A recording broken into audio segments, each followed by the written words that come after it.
नमस्कार मेरे प्यारे साथियों, आपका बहुत बहुत स्वागत है पॉलिटी की इस क्लास में। आज हम लोग यूपी पीसीएस और यूपीएससी के स्पेशल क्लासेस की शुरुआत कर रहे हैं, जिसमें सबसे पहले हम लोग यहां पर देखने वाले हैं आपका संविधान का निर्माण यानी कि मेकिंग ऑफ इंडियन कॉन्स्टिट्यूशन।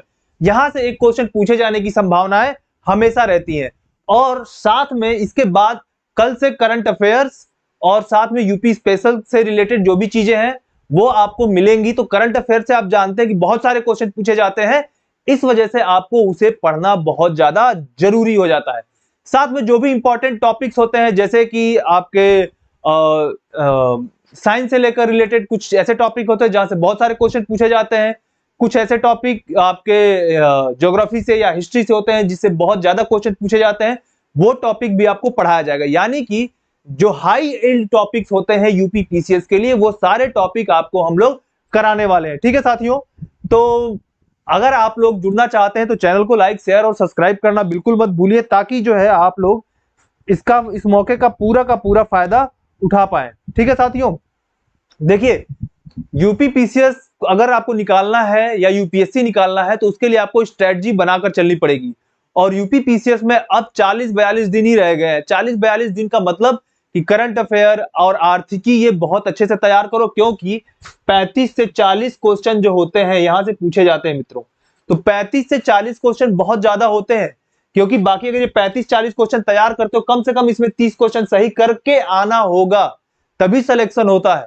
ठीक है, अगर 30 क्वेश्चन सही कर लेते हैं तो बाकी 110 क्वेश्चन में आपको ज्यादा सही करने की जरूरत नहीं पड़ती। 110 क्वेश्चन जो बच गए उसमें से अगर आप 30 घटा दें तो आपको हार्डली 100 क्वेश्चन सही करने होते हैं। 100 क्वेश्चन आपने सही कर लिया तो आपका सिलेक्शन हो जाता है ना। तो 100 क्वेश्चन अगर सही करने हैं तो या 30 पहले ही हो गया, और 110 में से अगर आपने यहाँ पे 70 भी सही किया तो आप टोटल 100 पार कर ले जाते हैं। तो इस तरीके से करंट अफेयर पे विशेष ध्यान देना है। और इंडियन पॉलिटी से 15-16 क्वेश्चन के आसपास पूछे जाते हैं और इतने आसान क्वेश्चन होते हैं। अगर आपने सही ढंग से पढ़ा है तो 15-16 क्वेश्चन कुछ भी नहीं है, ये बिल्कुल सीधे सीधे सॉल्व हो जाएंगे। तो यानी कि आपको स्ट्रेटजी बनाकर ही चलनी पड़ेगी, बिना स्ट्रेटजी बनाकर चले ये काम नहीं होगा। ठीक है साथियों, चलिए तो आज हम सबसे पहले making of the Indian constitution उसके बारे में चर्चा करेंगे कि भारतीय संविधान का निर्माण कैसे हुआ, कैसे जो संविधान हमारा बना हुआ है वो इस स्थिति में है, क्या हुआ था, उस सारी परिस्थितियों की हम चर्चा करेंगे। ठीक है साथियों, तो इसमें क्या क्या टॉपिक है और कहां से हम इसकी शुरुआत करने वाले हैं, एक बार देख लेते हैं क्या क्या टॉपिक पढ़ना है, ताकि आपका इंटरेस्ट बना रहे कि क्या क्या टॉपिक आपको पढ़ना है। तो सबसे पहले नेहरू रिपोर्ट के बारे में जानेंगे, फिर एमएन रॉय के बारे में जानेंगे कि एमएन रॉय ने जो कॉन्स्टिट्यूएंट असेंबली यानी कि संविधान सभा की जो डिमांड करी थी उसके बारे में चर्चा करेंगे। फिर वर्ल्ड वॉर और उसके प्रभाव क्या हुए थे, कि किस प्रकार से अंग्रेज हमें तैयार हुए थे डोमिनियन स्टेटस देने के लिए, उसकी चर्चा करेंगे। अगस्त ऑफर क्रिप्स मिशन क्या था उसके बारे में चर्चा करेंगे। इसके बाद क्विट इंडिया मूवमेंट, उसके बारे में भी चर्चा करेंगे। उसके ऊपर काफी विवाद होता रहता है ना, क्विट इंडिया मूवमेंट के बारे में कुछ लोग अलग खबरें देते हैं, कुछ लोग अलग खबरें देते हैं, इतिहास कुछ बताता है, लोग जानकारी कुछ देते हैं। तो इतिहास में भी बहुत सारा गड़बड़ किया गया है, वो सारा चीजें भी हम लोग धीरे धीरे समझने का प्रयास करेंगे। वर्ल्ड वॉर 2 उसके बारे में, फिर इसके बाद जो है शिमला कॉन्फ्रेंस क्या था, फिर कैबिनेट मिशन। देखो शिमला कॉन्फ्रेंस के बारे में ज्यादातर लोग छोड़ देते हैं, लेकिन इसे भी पढ़ना जरूरी है, थोड़ा बहुत इसको आपको पता होना चाहिए। साथ में जो कॉन्स्टिट्यूएंट असेंबली बनी उसकी मीटिंग और उसके अंदर क्या क्या चीजें हुई, वो सारी चीजों की जानकारी आपको हासिल करना होगा। ठीक है साथियों, चलो फिर जो है लॉर्ड माउंटबेटन जब भारत आए वो, ठीक है ना, यहां पर फिर इसके बाद 3 जून प्लान क्या था इंडियन कॉन्स्टिट्यूशन के लिए, यानी कि भारत को इंडिपेंडेंस देने के लिए जो एक्ट लाया गया उसके बारे में चर्चा करना है। पार्टीशन की बारे में चर्चा तो हम लोग हमेशा करते रहते हैं, थोड़ा बहुत यहां पर भी करेंगे। ठीक है ना, भारत की को जो इतिहास आजादी मिली वो, फिर जो अपना कॉन्स्टिट्यूशन था उसका ड्राफ्ट कैसे हुआ उसको पढ़ना है, और कब अडॉप्ट किया गया और कब देश के अंदर संविधान लागू किया गया। तो ये सारे टॉपिक हैं जिन्हें हमें पढ़ना है इस क्लास के अंदर। क्लास थोड़ी लंबी हो सकती है साथियों, लेकिन इंटरेस्टिंग बहुत ज्यादा है। इंटरेस्टिंग इसलिए है कि एक एक जो पॉइंट होते हैं ना, हर जगह से सवाल पूछे गए हैं और बराबर सवाल इस टॉपिक से पूछा ही जाता रहेगा। ठीक है साथियों, कौन कौन जुड़ा है, तेज हेलो, राय हेलो, तो सभी लोग जुड़ जाइए और कमेंट करिए ताकि हमें पता चले कि आप लोग साथ में जुड़े हुए हैं। ठीक है साथियों, चलो तो सबसे पहले एक क्वेश्चन पूछा जाता है कि भारतीय संविधान की डिमांड किसने रखी थी। तो 1922 में महात्मा गांधी थे इन्होंने कहा था कि भारतीयों के लिए एक भारतीयों द्वारा बनाया गया संविधान होना चाहिए। यह डिमांड किसने रखी थी? महात्मा गांधी ने। तो आपसे ये पूछा जाएगा कि भारतीय संविधान की डिमांड सबसे पहले किसने करी थी? तो महात्मा गांधी ने करी थी। कब? 1922 में करी थी। ठीक है साथियों। फिर इसके बाद देखो अंग्रेज क्या कहते थे। अंग्रेजों का यह कहना था कि भारतीय इस काबिल ही नहीं है कि वो संविधान बना सके। उनका कहना था कि हम जो नियम कानून बना रहे हैं उसी पे भारतीयों को चलना चाहिए। भारतीयों की काबिलियत पे शक था उनको। देखो जो अंग्रेज भारतीयों को इस लायक भी नहीं समझते थे कि ये अपने लिए नियम कानून बना सके, वही भारतीय आज इकोनॉमी में उनसे आगे निकल चुके हैं। हम लोग 5th इकोनॉमी है पूरे दुनिया के अंदर, और हमारे देश का ही रहने वाला यानी कि जिसका ओरिजिन कहीं ना कहीं भारत में है, वो व्यक्ति आज ब्रिटेन का प्राइम मिनिस्टर है। समझिए सबसे अच्छा पोस्ट जो प्राइम मिनिस्टर का है वहां पे, वो एक भारतीय के पास है। तो भाई अंग्रेजों का जो कहना था वो पूरी तरीके से गलत था, लेकिन उनका एक विचारधारा थी, उस विचारधारा पे वो काम कर रहे थे। ठीक है।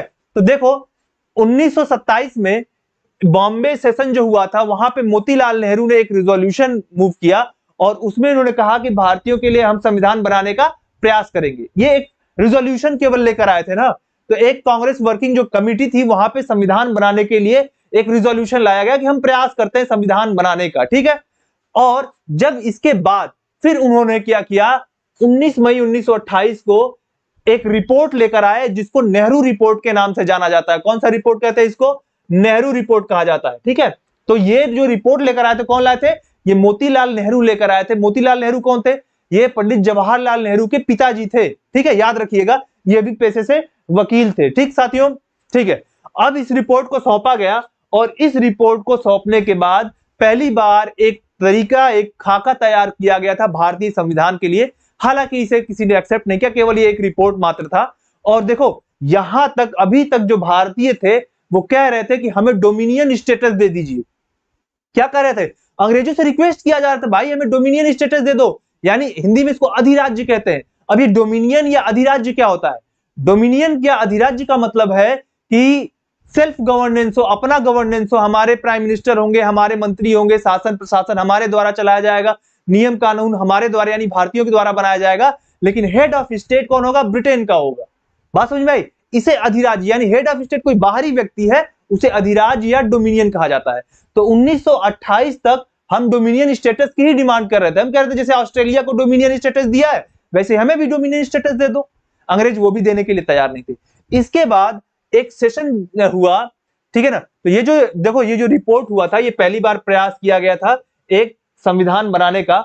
इस रिपोर्ट के तुरंत बाद, इस रिपोर्ट के बाद लाहौर में एक सेशन हुआ 1929 में। कब हुआ था? 1929 में लाहौर में एक कांग्रेस का सेशन होता है और इसकी अध्यक्षता किसने करी थी?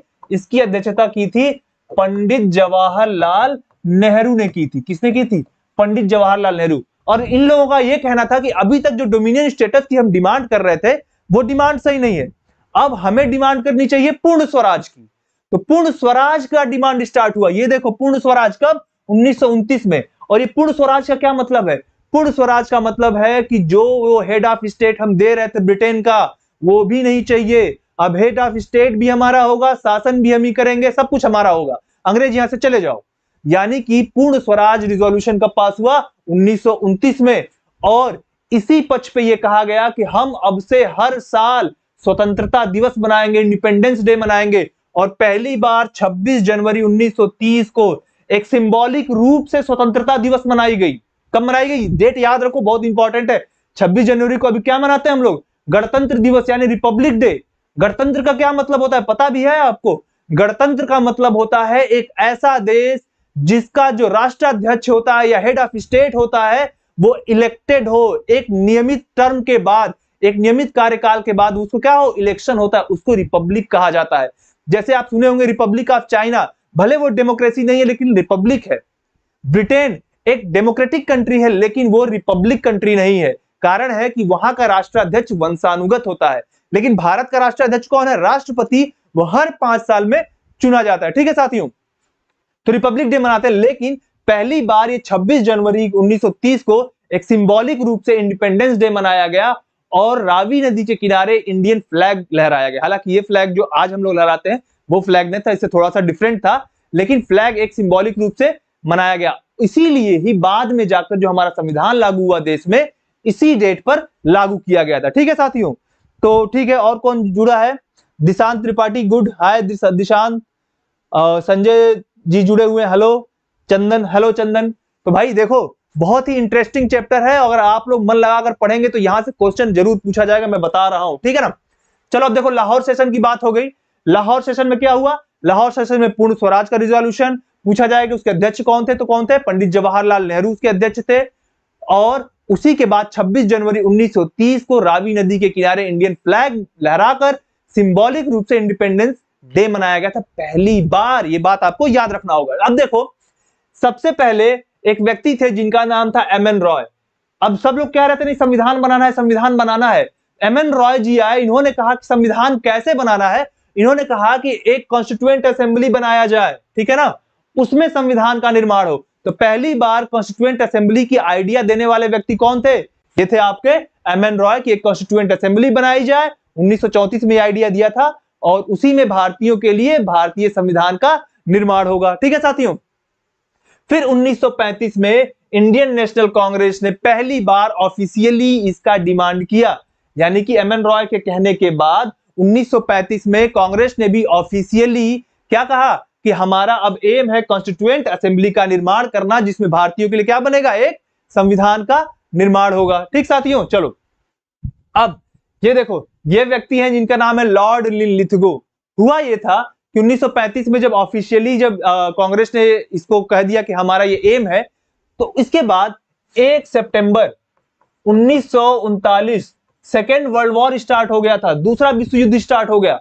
और दूसरे विश्व युद्ध में जब अंग्रेजों को मार पड़नी शुरू हो गई, जब वो लात घुसे चलने शुरू हो गए और अंग्रेज पिटाई खाने लगे बाहर देश, हमारे यहाँ तो नहीं इंडिया में, बाहर, तो उनको लगा कि भारतीयों का साथ लेना पड़ेगा, क्योंकि उन्होंने देखा था कि वर्ल्ड वॉर 1 में भारतीयों ने उनका साथ दिया था, तो इजिली वो जीत गए थे, है ना, और बड़ी वीरता से भारतीय लड़े थे, तो उनको भारतीयों का साथ चाहिए था। तो इस वजह से उन्होंने ये कहा कुछ ना कुछ क्या करेंगे, लॉलीपॉप देते रहेंगे, कि इसलिए क्या किया कि एक ऑफर लेकर आए जिसको अगस्त ऑफर कहते हैं। और कब लाया गया था? ये 1940 में लाया गया था। 1940 में अगस्त ऑफर लाया गया था। उस समय भारत के जो वायसराय थे वो थे लॉर्ड लिथगो। कौन थे? ये थे, ये व्यक्ति का नाम है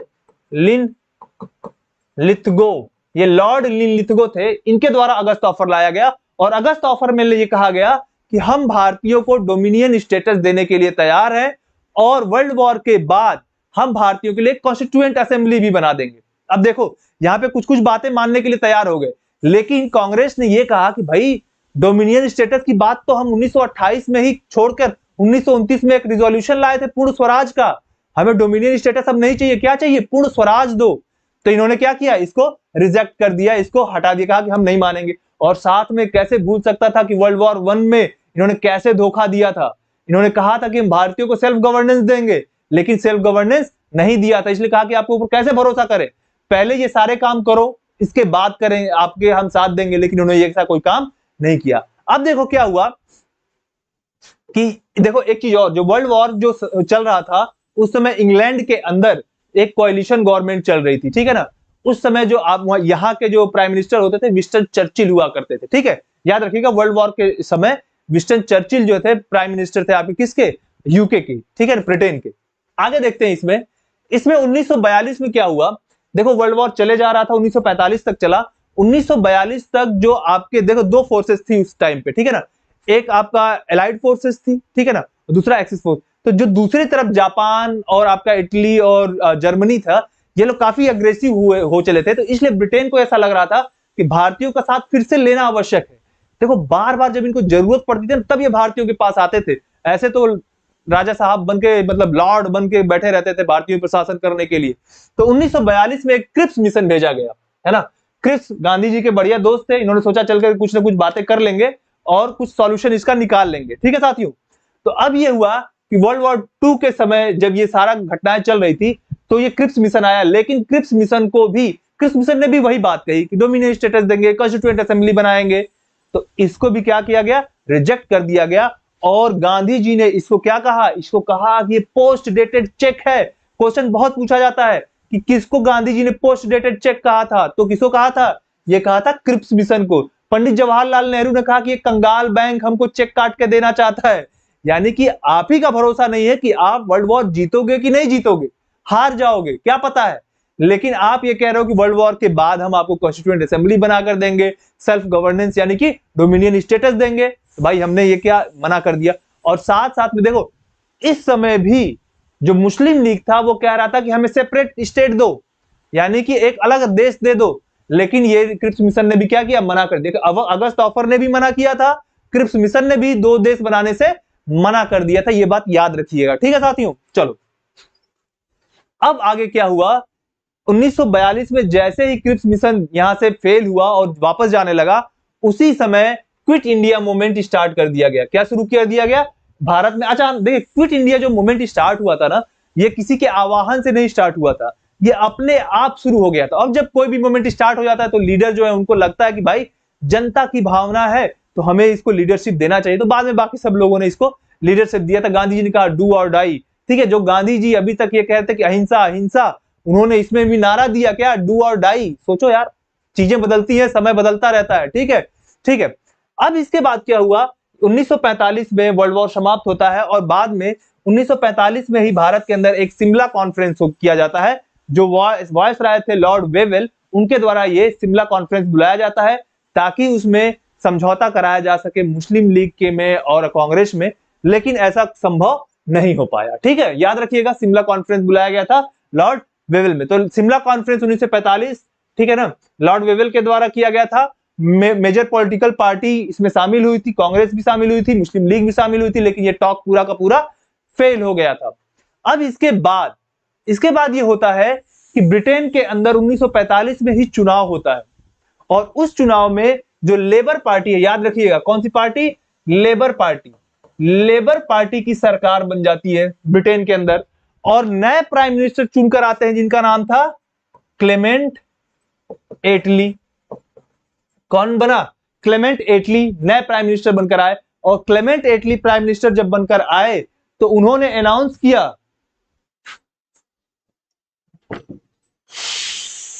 तो उन्होंने एक चीज अनाउंस किया, क्लेमेंट एटली ने कहा कि भारतीयों को अब हम स्वतंत्रता, देखो देखो यहां पर ऐसा कुछ नहीं है कि ये लोग डर कर भाग रहे थे या कुछ ऐसा हुआ था। सच्चाई ये थी कि पूरी दुनिया से इनके ऊपर प्रेशर था, आर्थिक प्रेशर भी था, क्योंकि ब्रिटेन की आर्थिक स्थिति बहुत खराब हो गई थी। भारत के अंदर सेना बहुत कम बची थी इनके पास और बहुत सारी परिस्थितियां जो भारत की स्वतंत्रता के लिए उत्तरदायी थी। साथ में यूएसए भी क्या प्रेशर बना रहा था कि जितनी भी कॉलोनीज है उनको फ्री किया जाए।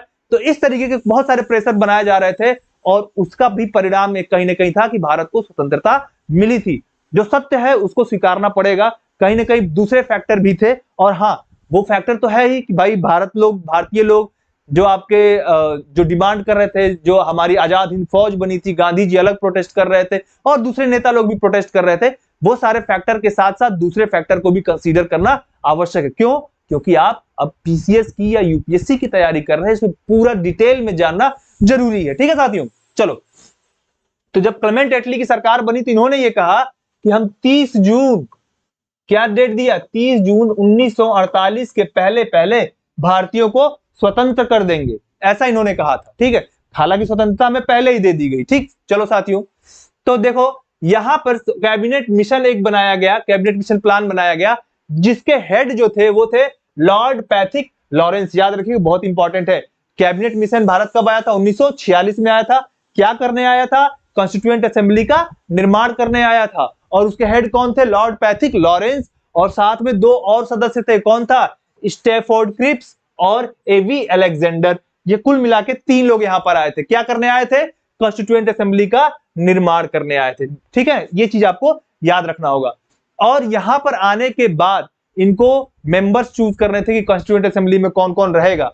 एक बात और याद रखिए, ये जो कैबिनेट मिशन है इसने भी 2 स्टेट थ्योरी को रिजेक्ट कर दिया था। तो देखो जरा ध्यान से, अगस्त ऑफर ने रिजेक्ट किया, आपके क्रिप्स मिशन ने रिजेक्ट किया, कैबिनेट मिशन ने भी 2 स्टेट थ्योरी को क्या किया था, रिजेक्ट कर दिया था, नहीं माना था। बाद में तो लॉर्ड माउंटबेटन आएगा तो वो सब करेगा उल्टा सीधा काम, ठीक है। चलो, अब यहां पे बात करते हैं, कॉन्स्टिट्यूएंट असेंबली जब बनाई गई तो वो बनाई गई थी जनसंख्या के आधार पर, और हर 10 लाख जनसंख्या के ऊपर एक सीट का निर्माण करने की बात कही गई। और इस प्रकार कुल मिलाकर 389 सीट्स बनाए गए। तो क्वेश्चन पूछा जाता है कि कॉन्स्टिट्यूएंट असेंबली जब बनाई गई 1946 में, तो कुल कितने सीटों का निर्माण हुआ था उसमें, तो कितना 389 सीट्स का निर्माण हुआ था, जिसमें से 296 ब्रिटिश इंडिया से थे, ऐसे कह सकते हो 292 ब्रिटिश इंडिया, 4 जो थी वो कमिश्नरी से थी, और बाकी 93 जो थी ये प्रिंसली स्टेट से था, है ना। तो देखा जाए तो 93 प्रिंसली स्टेट से और बाकी जो कितने ब्रिटिश इंडिया, और उसको भी दो भागों में बांट सकते हैं, कौन से, ब्रिटिश इंडिया और दूसरा क्या, कमिश्नरेट। तो कमिश्नरी से कितना था 4, याद रखिएगा, ठीक है। और देखिए एक बात और, ये जितने भी ये 296 लोग थे, इनका इलेक्शन होना था, कैसे होना था, इलेक्शन के द्वारा इनको चूज करना था, यानी कि इलेक्ट करना था 296 लोगों को। तो जिसमें से 292 जो आपको ब्रिटिश प्रोविंस से आने थे, और साथ में 4 कमिश्नरीज से आने थे, यानी ब्रिटिश इंडिया से 296। और इनका इलेक्शन इनडायरेक्ट था, ये भी याद करो।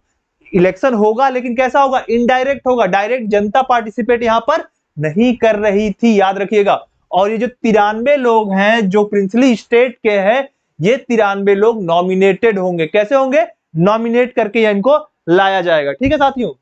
Neeraj Kumar good evening, hello Neeraj good evening, कैसे हो आप। चलो साथियों आगे देखते हैं इसमें। तो देखो दो चीजें जान ली है ना, क्या, कि जो हमारी कॉन्स्टिट्यूएंट असेंबली थी वो इलेक्टेड बॉडी भी थी और साथ में नॉमिनेटेड बॉडी थी, यानी पार्शियली इलेक्टेड और पार्शियली नॉमिनेटेड। और इलेक्शन कैसा था, वो इनडायरेक्ट इलेक्शन था, ठीक है साथियों, ये याद रखिएगा, इनडायरेक्ट इलेक्शन था।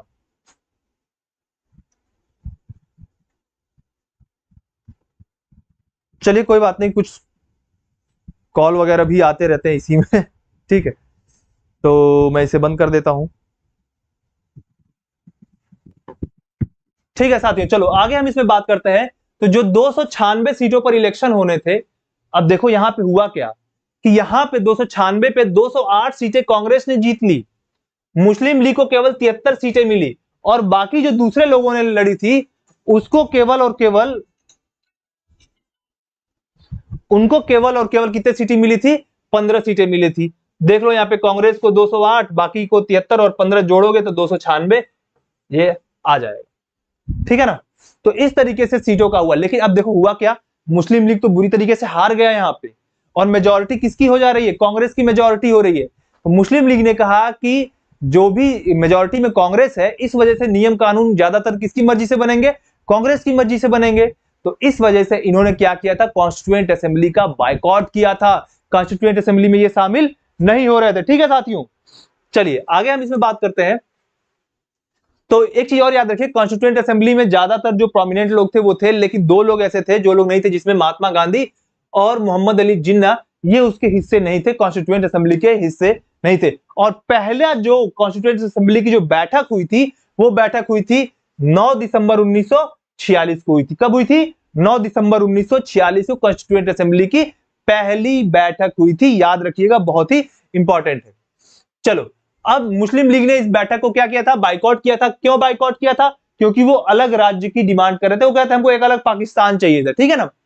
मीटिंग जो पहली थी उसको 211 लोगों ने अटेंड किया था। बहुत ही फैक्चुअल है ये सारे क्वेश्चन, सीधे सीधे फैक्ट पीसीएस के अंदर पूछे जाते हैं, और यूपीएससी के अंदर भी स्टेटमेंट वाइड फैक्ट पूछ सकते हैं भाई, तो इसलिए इसको पढ़ना बहुत जरूरी है, ठीक याद रखिएगा। और एक चीज याद रखिए, डॉक्टर सच्चिदानंद सिन्हा जो थे, इनको इंटरिम प्रेसिडेंट बनाया गया, यानी अस्थायी रूप से अध्यक्ष बनाया गया। 2 क्वेश्चन बनते हैं कि अस्थायी अध्यक्ष कॉन्स्टिट्यूएंट असेंबली का कौन था, तो क्या बताएंगे आप, ये डॉक्टर सच्चिदानंद सिन्हा को बताएंगे। या आपसे पूछा जाएगा कि पहले अध्यक्ष कौन थे, तो वो भी कौन थे, डॉक्टर सच्चिदानंद सिन्हा थे। तो जो पहली बैठक हुई थी, जो बैठक हुई थी उसमें, यानी कि यहां पर 9 दिसंबर 1946 को जो पहली बैठक हुई थी, उसकी अध्यक्षता डॉक्टर सच्चिदानंद सिन्हा ने किया था। अब हम बात करें दूसरी बैठक 11 दिसंबर 1946 को हुई, और इस दिन डॉक्टर राजेंद्र प्रसाद को परमानेंट प्रेसिडेंट चुना गया। क्या चुना गया, परमानेंट प्रेसिडेंट चुन लिया गया। और एचसी मुखर्जी है, इनको वाइस प्रेसिडेंट चुना गया। याद रखिएगा, ये वाला पॉइंट अक्सर भूल जाते हैं लोग, और ये सही क्वेश्चन पूछ लिया जाता है कि वाइस प्रेसिडेंट कौन था कॉन्स्टिट्यूएंट असेंबली का, तो कौन था, एचसी मुखर्जी थे, वाइस प्रेसिडेंट थे, ठीक है ना। बीएन राव जो थे, इनको कॉन्स्टिट्यूशनल एडवाइजर घोषित किया गया, यानी बनाया गया। बीएन राव को क्या बनाया गया, कॉन्स्टिट्यूशनल एडवाइजर बनाया गया, ठीक। तीसरी जो बैठक हुई 13 दिसंबर 1946 को, उस दिन ऑब्जेक्टिव रिजोल्यूशन लाया गया, किसके द्वारा, जवाहरलाल नेहरू, यानी कि उद्देश्य प्रस्ताव, एक क्वेश्चन पूछा जाता है, उद्देश्य प्रस्ताव कौन लाया था? तो पंडित जवाहरलाल नेहरू लाए थे। कब लाए थे? 13 दिसंबर 1946 को। और ये कौन सी बैठक थी? बैठक नंबर 3 थी, तीसरी बैठक थी। उस तीसरी बैठक में ये लाए थे, ठीक है ना। और इस ऑब्जेक्टिव रिजोल्यूशन को 22 जनवरी 1947 को पास कर दिया गया, यानी कि अडॉप्ट कर लिया गया कि हाँ ये रिजोल्यूशन। अब भाई कोई रिजोल्यूशन लाता है, कुछ दिन उसके ऊपर मोशन चलता है और उसके बाद फिर क्या किया जाता है? उसको अडॉप्ट किया जाता है। तो 22 जनवरी 1947 को क्या किया गया? ऑब्जेक्टिव रिजोल्यूशन को अडॉप्ट कर लिया गया। याद रहेगा साथियों? चलो, तो अगर आप लोग जुड़े हैं तो कमेंट करना ना भूलिए, कमेंट करते रहिए ताकि पता चले कि आप लोग पढ़ रहे हैं मन लगाकर।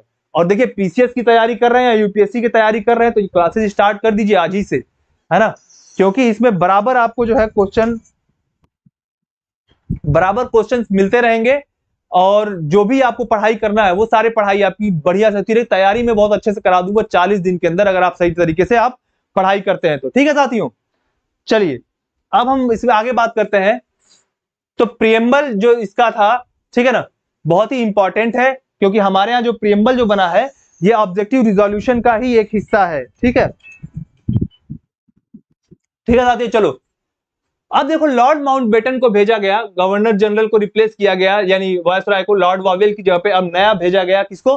लॉर्ड माउंटबेटन को। और इनको केवल इसीलिए भेजा गया था ताकि ये आपका भारत को स्वतंत्र कर सके, है ना। इनको यही दिया गया था एम कि आप जाइए भारत को स्वतंत्र करिए। और ये भारत आए तो पता नहीं क्या क्या चलेगा, ठीक है ना। चलो देखो, तो इनको जब भेजा गया तो फिर ये लेकर एक प्लान लेकर आए थे, 3 जून प्लान 1947 को, जिसको 3 जून प्लान के नाम से जाना जाता है या माउंटबेटन प्लान के नाम से जाना जाता है। और इसी प्लान के द्वारा भारत, जो अभी तक सभी लोग क्या कर रहे थे, अलग अलग बातें कर रहे थे, कह रहे थे कि हमको जैसे कि अगस्त ऑफर, क्रिप्स मिशन या कैबिनेट मिशन, किसी ने भी टू स्टेट थ्योरी को स्वीकार नहीं किया था। लेकिन माउंटबेटन ने ये 2 स्टेट थ्योरी को क्या किया? स्वीकार कर लिया। ठीक है ना। राम राम जी, बिल्कुल Ram Ram. D army lover, बिल्कुल आर्मी लवर तो सभी लोग हैं, हम लोग भी आर्मी लवर है, ठीक है ना, इंडियन आर्मी। चलो, तो हम बात करें इसके बाद 26 जुलाई 1900। देखो, भारतीय फ्लैग को अडॉप्ट करना जरूरी था क्योंकि 15 अगस्त को स्वतंत्रता मिलनी थी, तो पहले फ्लैग होना चाहिए। फ्लैग जब झंडा लहराओगे तभी तो स्वतंत्रता दिवस मनाओगे। देखो 26 जुलाई 1947 को, ठीक है ना, इन्होंने यहां पर क्या हुआ था कि जो अनाउंसमेंट हुआ कि एक नया Pakistan, separate constituent assembly Pakistan के लिए बनाई जाएगी।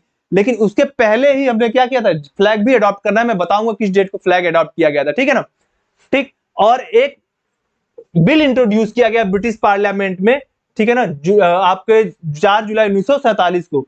और इसके बाद, ठीक, ये in the Indian independence come into force in July 1947। तो 18 जुलाई 1947 को भारतीय स्वतंत्रता अधिनियम था, उसको ब्रिटेन पार्लियामेंट में क्या कर दिया गया?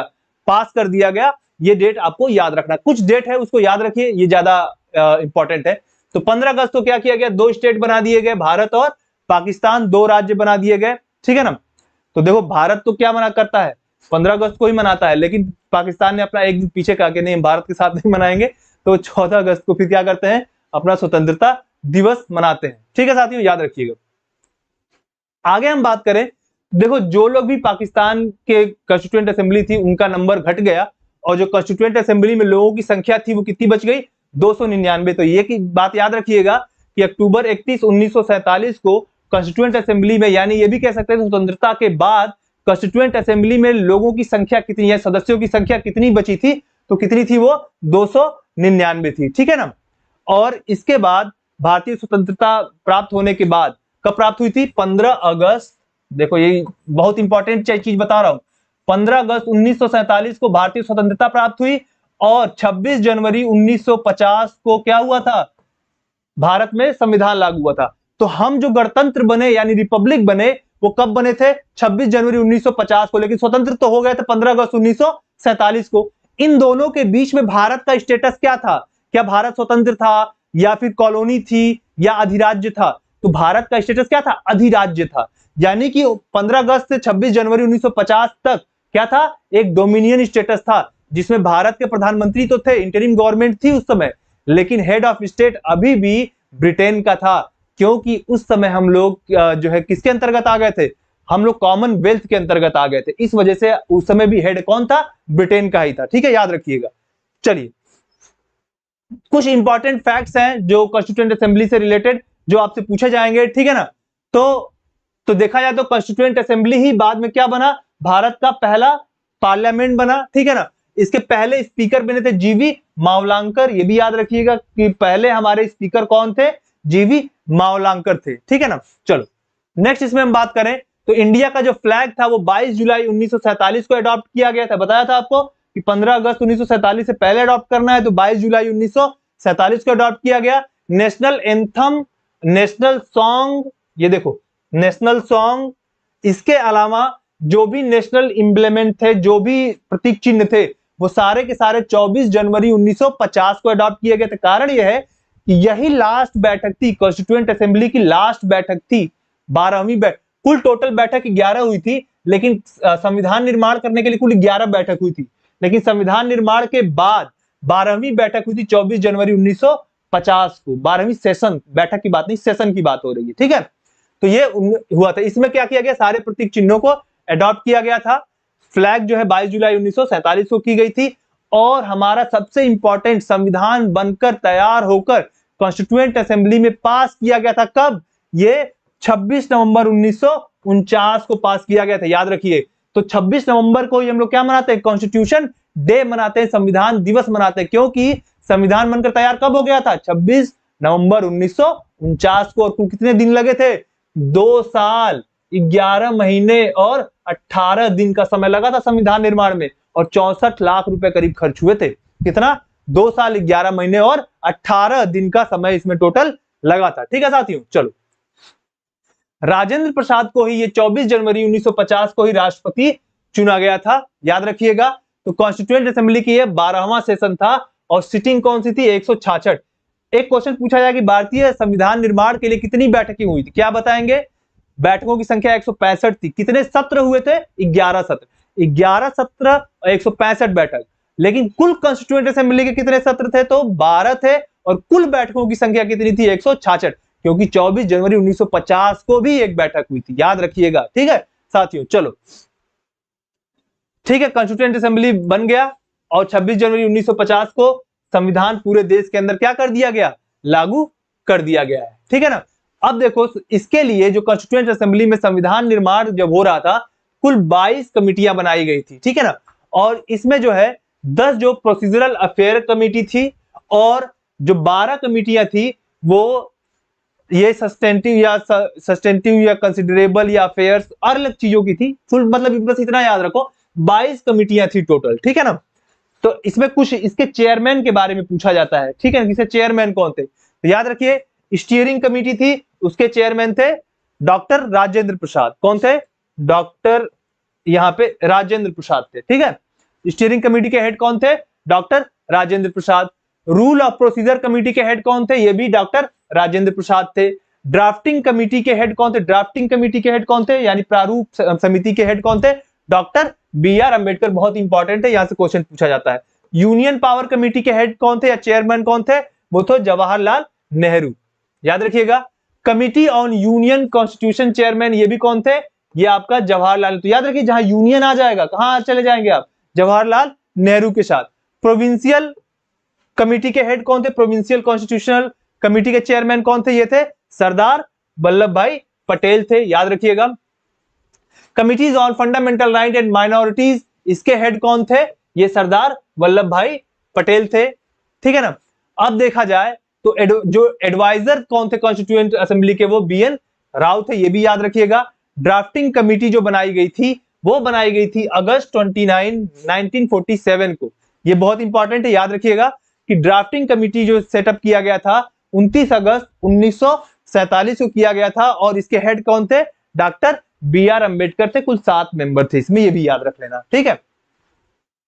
चलो, तो जो फाइनल ड्राफ्ट जो हमारा संविधान का तैयार हुआ था, वो कब तैयार हो गया था, वो 4 नवंबर 1948 को। देखो बहुत रिकॉर्ड टाइम में इसको तैयार किया गया था। तो 4 नवंबर 1948 को क्या हुआ, हमारा जो ड्राफ्ट है कॉन्स्टिट्यूशन का, वो ड्राफ्ट बनकर तैयार हो गया था, ठीक है साथियों। चलो, और इसके बाद हमारा संविधान बनकर कब तैयार हो गया, वो 26, आपको जो बताया था 26 नवंबर 1949 को, जिसमें कुल 284 लोगों का सिग्नेचर है। कितने लोगों का? हमारे संविधान पर सिग्नेचर कितने लोगों का? 284 लोगों का टोटल सिग्नेचर है, ये याद रखिएगा। तो हमारा ओरिजिनल जो कॉन्स्टिट्यूशन है उसमें कुल 8 शेड्यूल थे, यानी कि 8 अनुसूचियां थी और 995 आर्टिकल यानी अनुच्छेद थे। याद रखिएगा, जो हमारा जो मूल संविधान था उसमें 8 अनुसूचियां और कुल 395 अनुच्छेद या आर्टिकल थे, ठीक है ना। इसमें प्रियम्बल को फिर बाद में इसमें ऐड किया गया था, ठीक है ना। तो प्रियम्बल को याद रखिए कि सबसे लास्ट में ऐड किया गया था, क्योंकि इसके ऊपर एक आपको केस भी मिलेगा, बेरुबारी केस। उस बेरुबारी केस को भी आप लोगों को देखना पड़ेगा, ठीक है ना। और कॉन्स्टिट्यूशन फोर्स कब आया? 26 जनवरी 1950 को ये फोर्स में आया, ठीक है ना। तो उसके बाद क्या हुआ? 26 जनवरी 1950 को क्या किया गया? आपका इंडिपेंडेंस डे हम लोग मनाते हैं। और जो प्रोविजनल पार्लियामेंट था ये समाप्त कर दिया गया। इसके बाद 1952 में, और 1952 में पहला इलेक्शन हुआ, ठीक है ना। और पहला इलेक्टेड पार्लियामेंट भारत के अंदर है। तो याद रखिएगा, ठीक, कि भारत में पहला जो इलेक्टेड पार्लियामेंट कब शुरू हुआ? मई 1952 से शुरू हुआ था, ठीक है ना। तो इलेक्टेड पार्लियामेंट 1952 मई का डेट याद रखिएगा, इंपॉर्टेंट है, यहां से क्वेश्चन आपसे पूछे जाएंगे। और कुछ सिटीजन से रिलेटेड जो प्रोविजंस थे वो पहले ही, यानी कि यहां पर जैसे सिटीजनशिप हो गया, और कुछ 26 नवंबर 1949 को ही शुरू कर दिया गया, क्योंकि सिटीजन्स को सिटीजनशिप देना आवश्यक था उस टाइम पे, तो वो तुरंत शुरू कर दिया गया था। चलो, और डॉक्टर बी आर अंबेडकर को क्योंकि उन्होंने ड्राफ्ट तैयार किया था, तो इसलिए फादर ऑफ इंडियन कॉन्स्टिट्यूशन भी कहा जाता है। याद रखिएगा, बस इतना ही। और ये हमारे पहले क्या थे? फर्स्ट लॉ मिनिस्टर भी थे, ये भी याद रखिएगा। तो भारत का पहला फर्स्ट लॉ मिनिस्टर का डॉक्टर बी आर अंबेडकर, और इनको फादर ऑफ इंडियन कॉन्स्टिट्यूशन भी कहा जाता है। तो इस तरीके से मेकिंग ऑफ इंडियन कॉन्स्टिट्यूशन से रिलेटेड बहुत सारे फैक्ट हमने देखे, और यही जो फैक्ट है ये फैक्ट आपसे पूछा जाएगा। तो और देखिए, क्योंकि एग्जाम नजदीक है इसलिए मैंने थोड़ा सा क्विक जल्दी कोशिश की कि आपके टाइम ज्यादा स्पेंड ना हो और आप जो है इसको कवर कर ले जाए, ठीक है साथियों। और इसके बाद करंट अफेयर के लिए तैयार हो आप? करंट अफेयर और आर्थिकी के लिए अगर तैयार हो, साथ में आप इन्वायरमेंट इकोलॉजी से क्वेश्चन खूब पूछे जाते हैं, आपके साइंस से खूब क्वेश्चन पूछे जाते हैं। अगर इन टॉपिक्स के लिए आप तैयार हो तो चैनल को सब्सक्राइब कर लो, ताकि आपको नोटिफिकेशन मिले। यूपीपीसीएस की देखो मेन जो टॉपिक है, हाई टॉपिक है, उनका प्रिपरेशन मैं करा दूंगा। बाकी हिस्ट्री वगैरह आपको खुद थोड़ा बहुत देखना पड़ेगा, तो वो देख लेना आप लोग, ठीक है ना। पॉलिटी और ज्योग्राफी तो चल ही रही है, इसको देखते रहो, ठीक है साथियों। आज के लिए इतना ही। जय हिंद, जय भारत।